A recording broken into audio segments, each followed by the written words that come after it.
Okay ఓయ్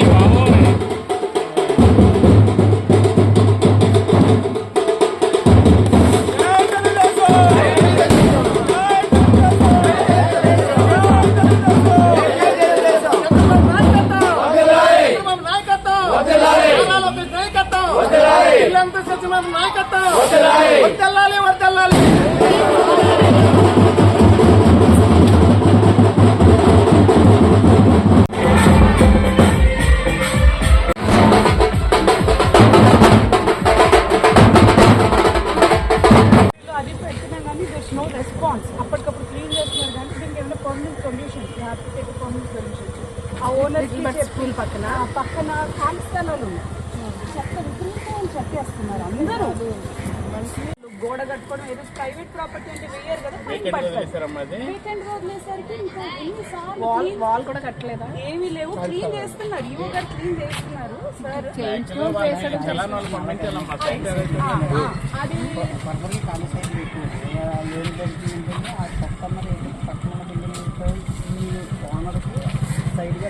mostly tenants ఉంటున్నారండి. So అందరికి it's not easy to dispose. మనకు చెత్త పుట్టుంది అనుకోండి,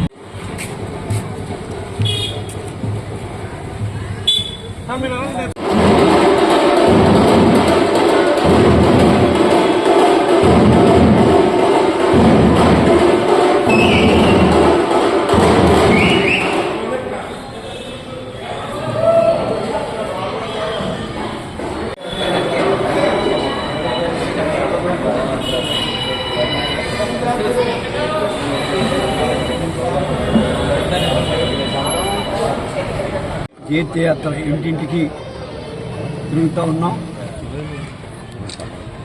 చేసినవన్నీ కూడా పాంప్లెట్ రూపంగా చెప్తూ చేయవలసిన కార్యక్రమాలు కూడా మా దగ్గర కొన్ని ఉన్నాయి. పెన్షన్ విషయంలో అయితే, హౌసింగ్ విషయంలో అయితే అది వెంటనే కూడా చేస్తాం అని చెప్పటం. ప్రభుత్వం మీద మాకు, నాయకుల మీద మాకు నమ్మకం ఉంది. ఈ ప్రభుత్వం చేస్తుంది అనే నమ్మకం మాకు ఉందని చెప్పి ఎక్కడికి వెళ్ళినా భరోసా ప్రజలందరూ మాకు ఇవ్వటం చాలా సంతోషంగా ఉంది.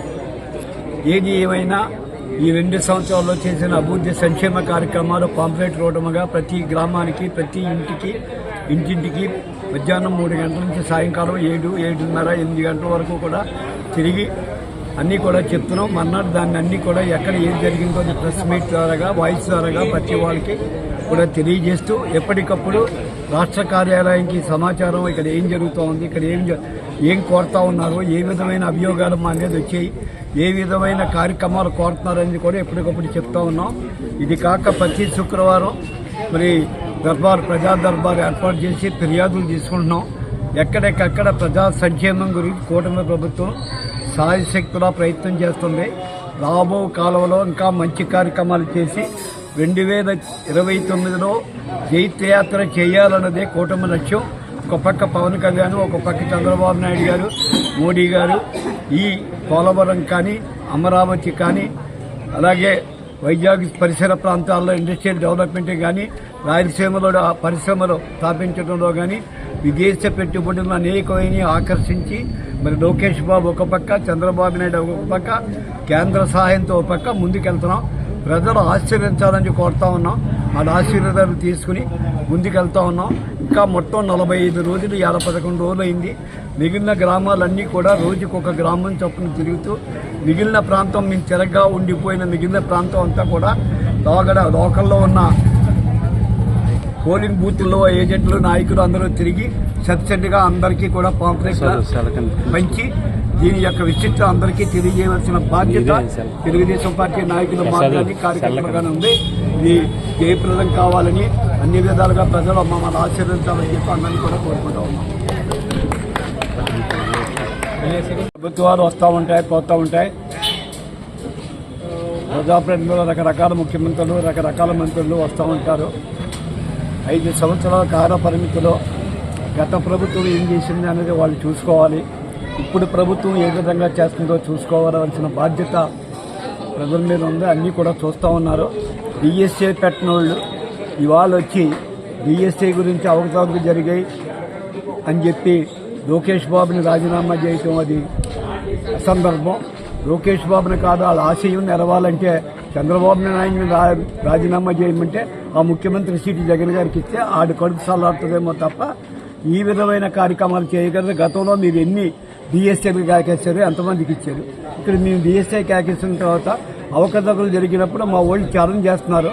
ఏ విధమైన ఎంక్వైరీ చేసుకున్నా దానికి మేము సిద్ధమని చెప్తున్నాం. మేము ఇప్పుడు కాదు కింద లెవెల్లో బూత్ స్థాయిలో ఉన్న తెలుగుదేశం పార్టీ కార్యకర్త కంటే జాతీయ స్థాయిలో ఉన్న చంద్రబాబు నాయుడు వరకు కూడా ఎప్పుడూ కూడా ప్రతిదీ ఛాలెంజ్. మా కార్యకర్తలు కానీ, మా నాయకులు కానీ మేము నిలబడతాం రండి అని చెప్తున్నాం. మరి దానికి లేదు కానీ వాళ్ళ ఏదో ఉనికి కాపాడుకోవడానికి అందరూ కూడా వచ్చి అక్కడ నిరాహార చేయటం ఎంతవరకు సభ్యం చేసాం ఆలోచించండి. నేను చెప్పింది లోకేష్ కన్నా మరి చంద్రబాబు నాయుడు అడిగితే ఇంకా ఖాళీ అయితే మరి వాళ్ళకి రావడానికి కూడా బాగుంటుంది. ఏం చేస్తారో భవిష్యత్తులో చూద్దాం. Okay sir. ఢిల్లీ అనంతలక్ష్మి సత్యబాబు గారి నాయకత్వంలో ఈనాడు ఇంటింటికి కూడా మన ఈ కార్యక్రమాలు చేస్తాము. తెలుగుదేశం పార్టీ గవర్నమెంట్ చేస్తున్నటువంటి సంక్షేమ కార్యక్రమాలు, అభివృద్ధి కార్యక్రమాలు ఏవైతే ఉన్నాయో వాటి సమస్యలు ఏవైతున్నాయో, మిగిలిపోయి ఏవైతున్నాయో, లోపాలు ఏవైతున్నాయో అది తెలుసుకోవడం కోసం, తెలుసుకోవడం కోసం కూడా ఈరోజు ఇంటింటికి ప్రచారం చేయడం జరుగుతుంది. అందులో భాగంగా చాలామంది చెప్తా ఉన్నారు. కొంతమంది చాలా బాగా ఉంటున్నాయని చెప్తున్నారు. కొంతమంది అక్కడక్కడ చిన్న చిన్న గట్టిగా పెన్షన్లు అడుగుతున్నారు, కొంతమంది ఇల్లు అడుగుతున్నారు, ఇళ్ళ పట్టాలు అడుగుతున్నారు. అలాంటివి కొన్ని ఉన్నాయి. కొన్ని చోట్ల ఎక్కడైనా రేర్ కేసులో మంచినీళ్ళు లేవు, సరిగా అందలేనప్పుడు డ్రైనేజీలు బాగుంది కొంతమంది చెప్తున్నారు. రోడ్ల వరకు ఎక్కడ కంప్లైంట్గా లేవు, కంప్లైంట్ రోడ్స్ లేవు.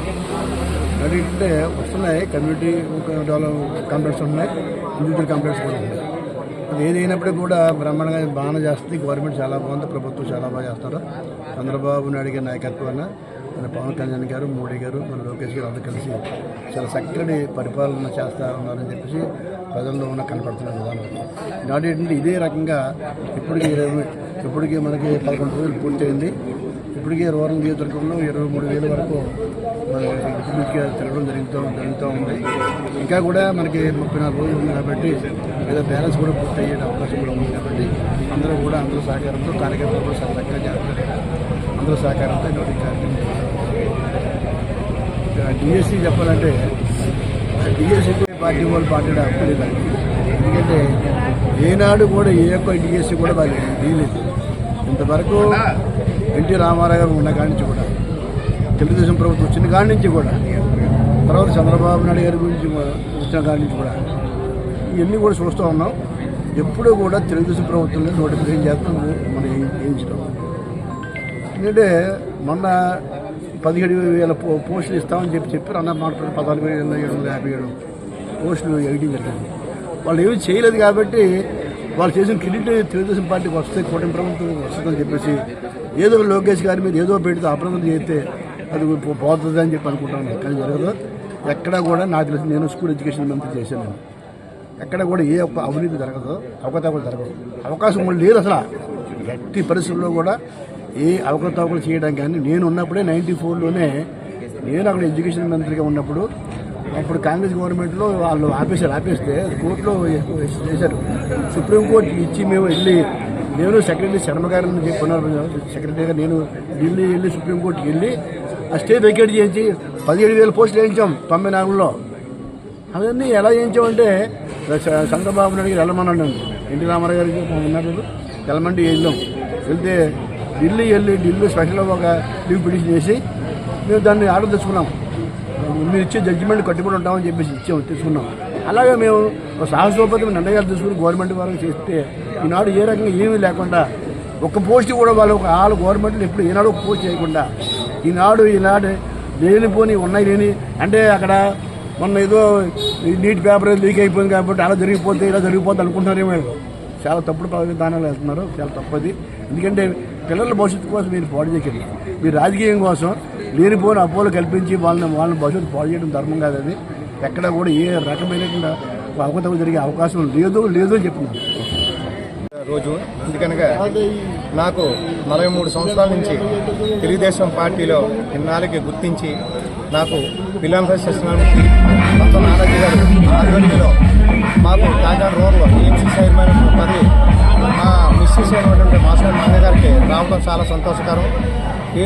ఈ రోజుని కూటమి ప్రభుత్వానికి చంద్రబాబు నాయుడు గారికి, లోకేష్ గారికి, పవన్ కళ్యాణ్ గారికి, నరేంద్ర మోడీ గారికి కూడా నా హృదయపూర్వక ధన్యవాదాలు తెలియజేసుకుంటూ మరి ఈ యొక్క పదవిని ఎట్టి పరిస్థితుల్లో కూడా దేనికి కూడా ఏ కార్యక్రమంలో ఒకవేళ మాకు బాధ్యతలు అప్పచెప్తే ఆ బాధ్యతలు పిల్ల అనంతరం సత్యనారాయణమూర్తి సారథ్యంలో ఆదేశాల మేరకు అలాగే పంత నానాజీ గారికి ఎమ్మెల్యే గారి ఆదేశాల మేరకు ఏ కార్యక్రమం సరే ముందుండి మేము ముందు పెట్టుకుని మేము వెనకాల కొనసాగుతామని ఈ హృదయపూర్వక నమస్కారాలు తెలియజేసుకుని సెలవు తీసుకుంటాం.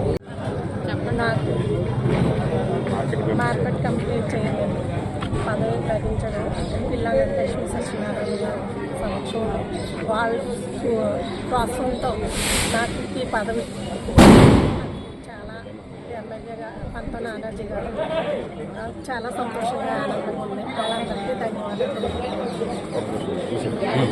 చంద్రబాబు నాయుడు గారికి, లోకేష్ గారికి, మోడీ గారికి ప్రత్యేక, పవన్ కళ్యాణ్ గారికి ప్రత్యేక ధన్యవాదాలు.